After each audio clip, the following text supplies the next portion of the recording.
চলো গাইস, তোমাদের একটা জিনিস দেখাই। এরা মানে সকালে আমাকে দেখলেই ভাবে যে আমি খেতে দিতে এসেছি। তো দেখো এরা খালি কেমন করছে, দেখো খালি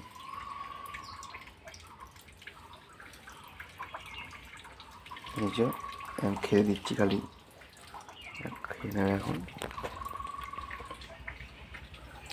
এরা এদেরকে দেখো খালি কেমন করছে, দেখো খালি জানে তো এখন খেতে দিই আমি, তাই এরকম করছে এখন। হাতে উঠেও খেয়ে নেবে না।